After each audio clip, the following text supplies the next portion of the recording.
are testing ourselves and being tested. And God knows best. Question: why did God not endow his servants equally? Why did he create some of them blind, disabled, or afflicted in other ways? Answer: to begin with, God is sovereign. He is the Lord of both earthly and spiritual dominions. He wills and creates whatever in them and however he pleases.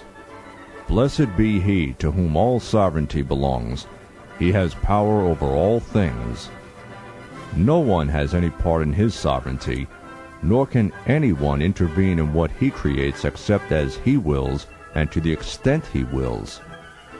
It is God who created every cell of every tissue of every living thing and the whole of inanimate creation besides. It is God who bestows our human nature upon us. We have given nothing to God, but he has given us everything without our deserving it. What claim or right have we therefore over anything?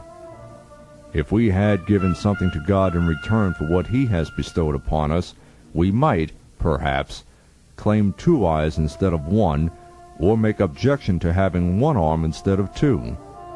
But, since we have not given anything to God, by what right dare we impute injustice to him? Injustice comes from not giving what is due. It is both improper and irrational to impute any such thing to God, who is absolutely free of injustice, since he is the giver of everything that we have or use or see.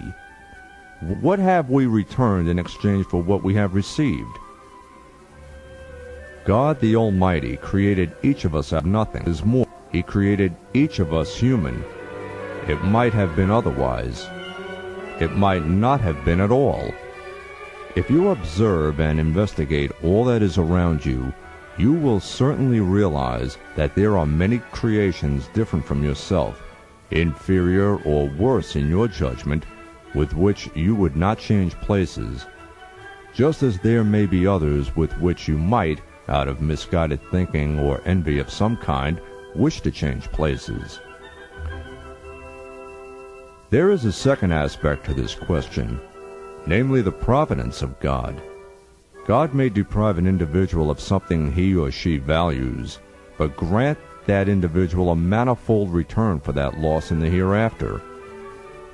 By means of that loss, God makes you feel your need, your powerlessness, your poverty in relation to him. In this way, he makes you turn to him with a weightier sincerity, a fuller heart, and so makes you worthier and favor. Thus your apparent loss is in reality a gain. This is comparable to death in the way of God, or martyrdom for which the return is heaven. When a man dies a martyr on the battlefield, he is elevated to such a rank on the day of judgment that even the most righteous and sincere long for what has been bestowed upon him, and wish themselves to die or to have died in the same way. Even if such a man were dismembered, that would not mean a loss for him in relation to what he has gained. What he receives in eternity is infinitely greater and more valuable than any loss in the world of time. Although a small handful of disadvantaged or disabled people may feel hurt and cast down, and, as a result of their disabilities, stray from their faith or abandon it altogether, a far greater number are strengthened in their faith. It is not correct to pretend to an exaggerated, indeed false sympathy with the disabled as a pretext for disbelief. Far better it is, even essential, that an ardent yearning for eternal life be aroused in such people, for then they are worthy for an immense reward in eternity. If the disabilities of some lead those who are of good health to affirm and recognize all that they should be grateful for, and to make improvement in their persons, in their humanity, and in their closeness to God, the wisdom in divine providence is also affirmed and recognized.